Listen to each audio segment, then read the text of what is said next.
The thing about it though is that open field system was wildly inefficient because a third, 30% of your fields were doing nothing. They were just resting, right? They were just literally sitting there being like, oh, we're not going to plant anything here for a year, right? Well, that doesn't make a lot of sense because you should be trying to use as much of the land as absolutely possible. Well, that is going to actually start happening when the agricultural revolution of the 1600s sets in, right? The agricultural revolution of the 1600s will set in with a big, several different series of new inventions that will actually take us from farming like this to take us to farming like, oop, that's just a guy, take us to farming like this, right? In a much more efficient and productive manner, okay? Now, some of these early inventions, which we need to jot down, okay? I need you to jot down these three things, which are very important. One of them is this thing right here. It's called the seed drill, right? The seed drill, like we plant seeds, right? Drill, and it's invented by a man named Jethro Tull, right? Jethrotull,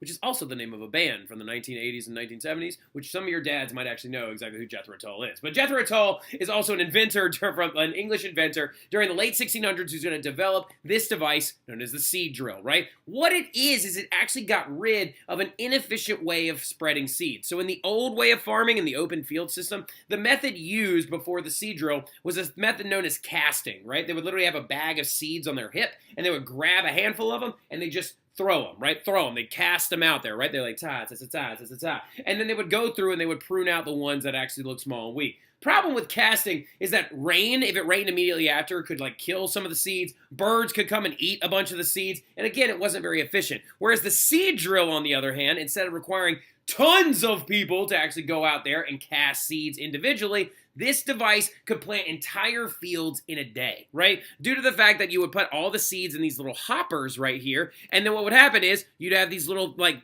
troughs right here that would actually cut into the dirt, creating little narrows. The vibrations would rattle the seeds into the narrows, and then literally you got these little like troughs right here that would just cover the dirt on top of the seeds and tuck them in all nice, right? And the seed drill was a very, very big invention for actually made the like planting of crops much more efficient. Now the turning of the fields was made more efficient by the iron plow, right? The iron plow was invented in this region of England called Rotherham, Rotherham. It's called the Rotherham plow. And an iron plow was just much better because it could be dragged by an ox or a horse or a mule, and it had a metal tip on the plow, so it made it so not every single individual had to go into these communal these communal areas and use a hoe to like actually turn everything over, right? And then another big thing as well is going to be the enclosure system, right? Rather than using giant communal fields, lords instead closed the land in and made it more efficient because they now have these tools to make it so one family needs them to farm each individual patch rather than an entire village necessary for farming communal property, right? So now we've got this one family can be in charge of this, and this one family can be in charge of this,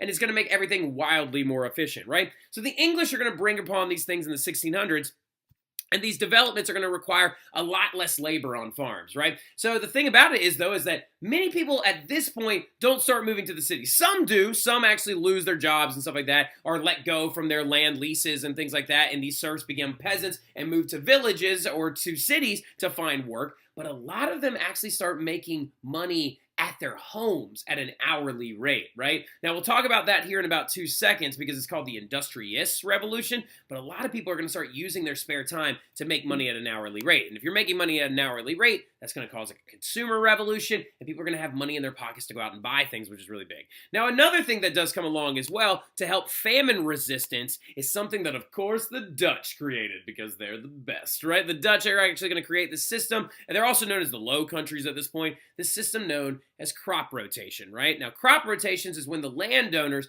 would assign to each enclosure and family a specific crop, which is going to help increase yields, right? They're going to be like, all right, Strimlau family, you're planting turnips this year. All right, the Sauvage family, you're planting clover this year. The Meyer family is planting barley, and then the Wolf family is going to plant wheat, right? And then following the next year, they would just simply take the crops and rotate them, right? Because certain crops do not only take nutrients from soil, but certain ones of them actually give nutrients back to Seoul, which is a very, very interesting thing. This is going to actually require, again, less people, because one family can like farm this one specific product throughout the year, and it's going to be much more efficient, and there's going to be even more time to work on the side. Now, this right here is the original crop rotation system actually created by the Dutch, and who's going to actually bring it to England is this guy named Robert Townshend, right? And his nickname was called the Turnip, right? They called him Robert Turnip Townshend, right? So the thing about it, though, is that he actually brings this in. He's like, look, the Dutch have been doing this phenomenally well. Not only are they reclamating land and taking it back from the ocean, which is absolutely bananas, we're not going to get into that right now, but they also created this system to where literally if you use this 4-field crop rotation system, the soil will be perfectly usable every single year. Because when you rotate them, there's two very important ones in here.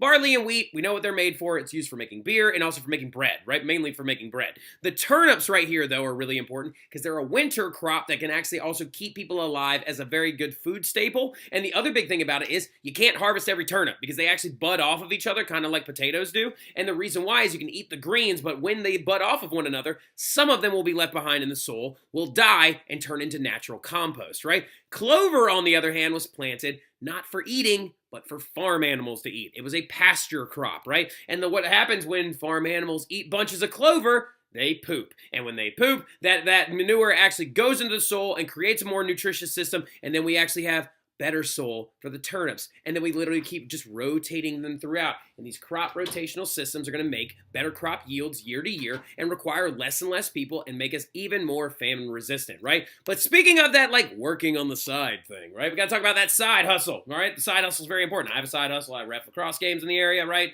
The side hustle's big, right? You want to make a little bit of extra money, something that your Lord is not necessarily giving you. This is going to be known as the Industrious Revolution, right? The Industrious Revolution, which came before industrial, right? Notice those two differences in words, is going to start up in the late 1600s, okay? This is now when people had time to work outside of farming because it didn't take you all day anymore. You only dedicated a few hours of your day to farming, but you're not going to sit there and stare at the plants while they grow, right? I mean, I actually kind of do that a little bit. I literally check on my plants every day. I got some zucchini that are making flowers right now, and I'm very excited about it. Now, the thing about it, though, is they begin to work at an hourly rate in their homes, right? This right here is what the Industrious Revolution looked like, right? Families could actually dedicate different members of their family to certain jobs, and most of them actually applied to textiles, right? And this was known as the cottage industry. But the interesting part about it is you could lump all the cottages together, right? And it adopted this thing known as the putting out system. So we talked about the Strimlau, the Sauvage, the Meyer, and the Wolf family, right? Well, y'all aren't working all the time every single day. So what is going to happen is merchants from the cities are going to start showing up to y'all. They're going to be like, hey, look, this is what we're going to do.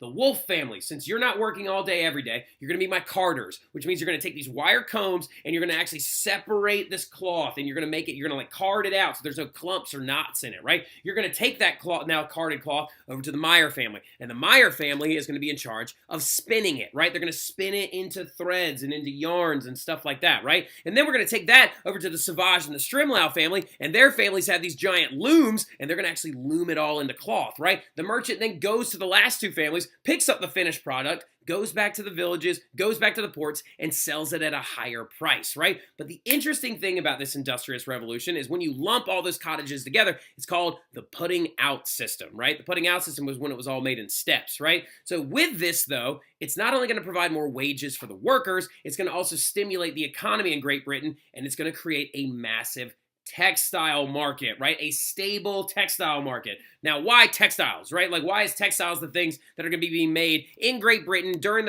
in the putting out system during the agricultural revolution, which is primarily happening in this area? Now, the Industrious Revolution in the cottage industry did pop up in other areas as well, in areas like northern France and like Brittany, as well as like in the areas that you would now call Burgundy and eastern France. It did go down there, but it happened in a major influx in areas like Great Britain, right? So why textiles, though? Well, a lot of it has to do with the fact that Great Britain has easy access to two key products that actually make the yarn and the thread and stuff like that. And what it is sheep's wool, which actually sheep and sheep herding and sheep farming has been a massive industry in Great Britain, and it is even to this day. There are 6th, 7th, 18th generation families in Great Britain that still continue to farm sheep to provide like actual wool yarn to the textile industry, right? The other thing about it is that Britain had now actually become very, very infamous and famous for having their colonies grow cotton, right? Now, the thing about cotton, though, is where they were growing it, a lot of people immediately say, oh, in the Americas. Really quickly, India is actually where they actually grew the biggest bases of their cotton early on, right? And the cotton, though, the supply of it coming in through the ports due to the EIC and the East India Company is actually going to provide a very, very stable market for thread, right? So big thing about it, though, is now we're making textiles. We're making it all by hand. We got this putting out system, right? Now you can see the seeds of the Industrial Revolution, right? You got guys coming up, right? People walking up right now and they're like, wait a minute. If we made all this stuff faster, we could actually make more money and we could actually charge more prices for them, or like higher prices for these goods, or necessarily lower depending on the supply. So the thing about it, though, is then the inventors come along and they create these key inventions that actually make it so you can make textiles much quicker, right? So now early on in the looming process, right, the Sauvage, the Strimlau family, y'all are sitting there like making these looms or like looming all this stuff by hand with this giant loom that you had in your house.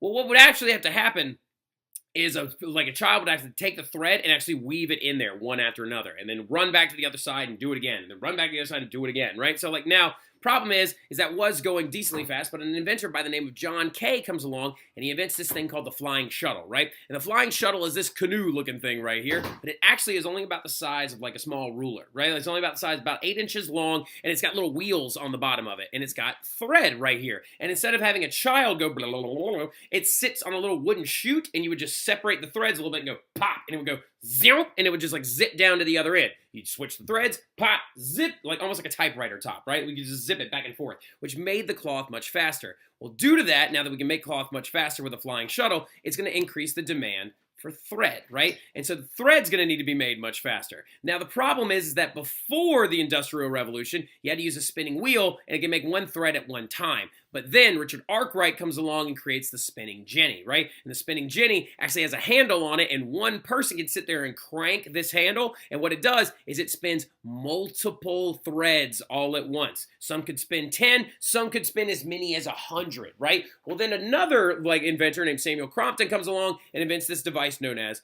the water frame, right? And the water frame actually replaces the worker who's cranking it like this and actually uses a water wheel. I know, Elena, you knew what this was, right? In like your last class, and it actually replaces it with a water wheel and uses a stream to power it rather than a person with their hand. And the water frame could actually make thicker yarn that wouldn't break as easily. So that's really, really big. And so you can see if you take a bunch of water frames or a bunch of spinning jennies or a bunch of looms and you slap those into a building together, you now have a factory, right? The Industrial Revolution doesn't necessarily have to be steam engines and power and smelting and all that stuff very early on. The earliest forms of the Industrial Revolution actually had to do with the creation of textiles using simple machinery, right? But we are beginning to mechanize right here, right? We are beginning to create factory systems that have machines inside them that are creating all these different products, right? These devices are that early mechanization, right? All they need now really is a more consistent power source, right? Because the thing about it is, flying shuttle, I'm using my hands, right? I'm using people to do this. The spinning jenny, someone's using their hands, and they're cranking these things, right? Very, very slowly, okay? This right here, water frame. What if there's a drought? Now what are we going to do? We just going to get Katie Morrell to sit there and climb on the water wheel to just keep moving that axle around?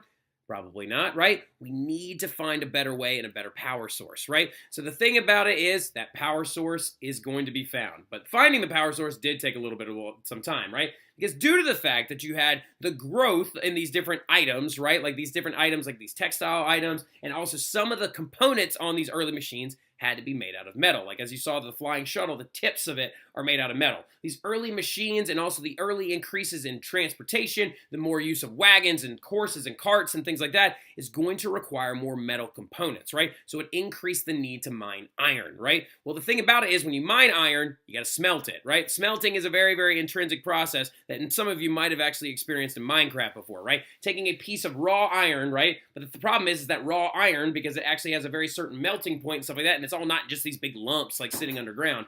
You actually have to get it out of the rock, right? So like you mine a piece of rock out of the ground and it's got iron flecked all on the inside of it. You break that rock up, now I gotta get the iron out. How do I do that? I'm not gonna sit here and tick away at it. Instead, if I throw the rock into a massive furnace, and these are what the earliest smelters looked like, they were literally furnaces that sat on farmland and stuff like that. You throw that rock in there and heat it up to a certain temperature, the iron will melt out of the rock. And that is what our smelting process is, right? So due to that, you need coal and iron for the iron production process. Well, when this all goes down, where do you get iron and coal from?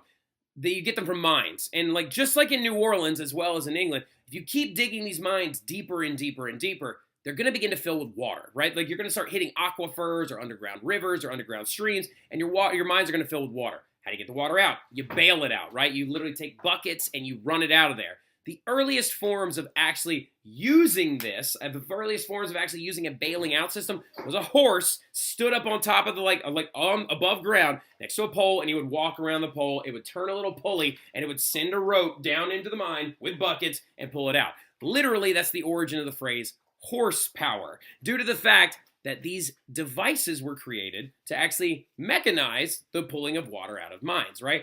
And those devices were called steam engines. The earliest ones were invented by these inventors named Thomas Savery and John Newcomen, right? John Newcomen and Thomas Savery invented the very, very earliest steam engines that actually pulled water out of mines. Now, the thing about these early steam engines, though, that they created to get the water out of the mines, people didn't even realize how many limitless applications they would have when they were fixed. The earliest ones didn't have certain parts on them, and they would break all the time. But in the mid-1700s, this man shows up. James Watt, a Scottish inventor and tinkerer, was called in to fix a Savery and Newcomen steam engine that was used to bail out mine water, right? And he added a very specific part onto one of them to actually redesign the steam engine completely, and it's this device right here. It's called a condenser. When it actually would save some of the steam output, condense it onto the side of a metal cylinder, and refeed it into the hopper into the very, very bottom. Now, the thing about it is with this condenser, you don't have to fill it with water constantly. That means that the James Watt steam engine can now be added on to everything, right? You could actually make a big one or a small one. You could slap it on the wheels and make a locomotive. You could slap it onto a loom and make it automatic. You could use anything for it, and we still use Watt steam engines to produce power in the modern era, right? Hence why the electricity that comes out of your sockets is called watts, right? So like steam engines were the power source that factories needed. So now you're going to see an explosion of urbanization and migration when people begin to move to cities because the factories don't need to be next to streams anymore for the water frame. They can now be placed anywhere, right? But that right there is where we're going to wrap everything up, and we're going to talk about the effects of urbanization and migration in the Industrial Revolution when I see y'all next in class. Great job today. Y'all keep killing the game. Good luck on your ACT. I'll see y'all soon. Y'all have a good one.